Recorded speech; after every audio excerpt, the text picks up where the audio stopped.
Hi friends, welcome back to my channel. ഇന്നത്തെ recipe വളരെ tasty ആയിട്ടുള്ള ഒരു കേക്കാണ്. ഡേറ്റ്സ് വെച്ചാണ് ഇത് തയ്യാറാക്കിയിരിക്കുന്നത്. വളരെ ടേസ്റ്റിയും നല്ല സോഫ്റ്റുമാണ്. അപ്പോൾ എങ്ങനെയാണ് ഇത് തയ്യാറാക്കിയെടുക്കുന്നതെന്ന് നോക്കാം. 2 മുട്ടയും 10 ഡേറ്റ്സും എടുത്തിട്ടുണ്ട്. ഇതെല്ലാം റൂം ടെമ്പറേച്ചറിലുള്ളതാണ്. ഡേറ്റ്സ് നല്ല സോഫ്റ്റ് ആണെങ്കിൽ കുറച്ചുകൂടി നല്ലതായിരിക്കും. അതിൻ്റെ കുരുവെല്ലാം മാറ്റിയെടുത്തിട്ടുണ്ട്. അതിലേക്ക് 1/4 കപ്പ് പാലൊഴിച്ച് ഒന്ന് സോഫ്റ്റ് ആകാനായിട്ട് അരമണിക്കൂർ മാറ്റി വയ്ക്കാം.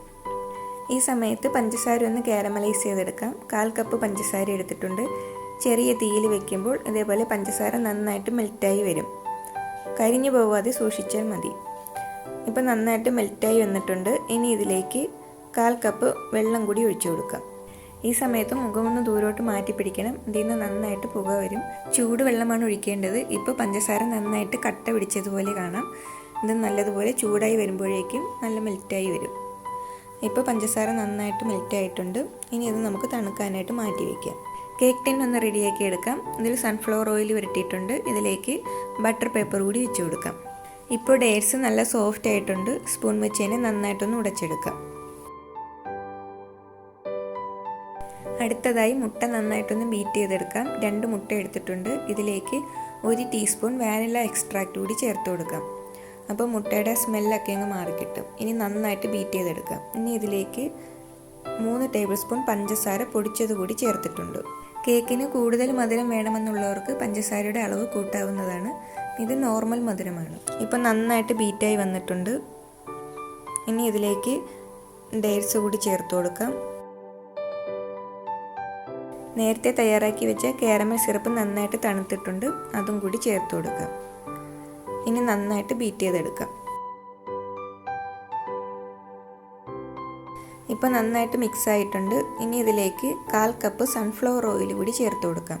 ഇതിന് പകരം ബട്ടറും മെൽറ്റ് ചെയ്ത് ചേർക്കാവുന്നതാണ്. ഇത് ചെറുതായിട്ടൊന്ന് ബീറ്റ് ചെയ്തെടുക്കാം. അടുത്തതായി ഡ്രൈ ഇൻഗ്രീഡിയൻസ് ചേർക്കാം. 1 കപ്പ് ഗോതമ്പ് മാവ് എടുത്തിട്ടുണ്ട്. 160 ml കപ്പാണ്. മൈദ എടുക്കണമെന്നുള്ളവർക്ക് അതെടുക്കാം. 1 ടീസ്പൂൺ ബേക്കിംഗ് പൗഡർ ചേർത്തിട്ടുണ്ട്. 1/2 ടീസ്പൂൺ പട്ട പൊടിച്ചതും 1/2 ടീസ്പൂൺ ജാതിക്ക പൊടിച്ചതും ചേർത്തിട്ടുണ്ട്. സ്പൈസസ് ചേർക്കുമ്പോഴാണ് കേക്കിന് നല്ലൊരു ഫ്ലേവർ കിട്ടുന്നത്. ഇതിലേക്ക് 1 പിഞ്ച് ഉപ്പ് കൂടി ചേർത്ത് കൊടുക്കാം. എല്ലാം ഒന്ന് ബാലൻസ് ആയി കിട്ടാൻ. ഇനി നന്നായിട്ട് അരിച്ചെടുക്കാം. ഇനി ബീറ്ററിൻ്റെ ആവശ്യമില്ല. ഒരു സ്പാറ്റില ഉണ്ടോ തടിത്തവി ഉണ്ടോ നന്നായിട്ട് ഫോൾഡ് ചെയ്തെടുക്കാം. ഒരേ ഡയറക്ഷനിൽ വേണം ഇത് മിക്സ് ചെയ്തെടുക്കാൻ. നന്നായിട്ട് മിക്സ് ആയിട്ടുണ്ട്. ഇതാണ് ഇതിൻ്റെ ഒരു കൺസിസ്റ്റൻസി. ഇനി ഇത് കേക്ക് ടിന്നിലേക്ക് ഒഴിച്ചു കൊടുക്കാം. ഞാനിവിടെ പാത്രത്തിലാണ് കേക്ക് ഉണ്ടാക്കുന്നത്. 10 മിനിറ്റ് ഒന്ന് പ്രീ ഹീറ്റ് ചെയ്യാനായിട്ട് വെച്ചിട്ടുണ്ട്. ഇനി ഇത് നന്നായിട്ട് ലെവൽ ചെയ്ത് കൊടുത്തതിന് ശേഷം നന്നായിട്ടൊന്ന് ടാപ്പ് ചെയ്ത് കൊടുക്കാം. അപ്പോൾ ഇതിൽ എയർ ബബിൾസ് എല്ലാം ഒന്ന് പോയി കിട്ടും. ഇനി ഇത് പാത്രത്തിലേക്ക് വെച്ച് കൊടുക്കാം. നന്നായിട്ട് ചൂടായി കിടക്കുകയാണ്. വെച്ചതിന് ശേഷം നന്നായിട്ട് അടച്ചു വയ്ക്കാം. ഇനി ഒരു 20 മിനിറ്റ് 25 മിനിറ്റൊക്കെ ആകുമ്പോഴേക്കും നന്നായിട്ട് ബേക്കായി കിട്ടും. ഇപ്പോൾ 25 മിനിറ്റ് കഴിഞ്ഞിട്ടുണ്ട്. ഇത് വെന്തോന്ന് ഒരു ടൂത്ത് പിക്ക് വെച്ച് നോക്കാം. ഇപ്പോൾ ടൂത്ത് പിക്ക് നല്ല ക്ലിയർ ആയിട്ട് വന്നിട്ടുണ്ട്. കേക്ക് നന്നായിട്ട് വെന്തിട്ടുണ്ട്. ഇനി നമുക്ക് തണുക്കാനായിട്ട് മാറ്റി വയ്ക്കാം. നന്നായിട്ട് തണുത്തതിന് ശേഷം കട്ട് ചെയ്യുന്നതാണ് എപ്പോഴും നല്ലത്. പിറ്റേ ദിവസം ആകുമ്പോഴായിരിക്കും കുറച്ചുകൂടി ടേസ്റ്റ് കൂടുതൽ കിട്ടുന്നത്. ഇപ്പോൾ നന്നായിട്ട് തണുത്തിട്ടുണ്ട്. നല്ല സോഫ്റ്റാണ്.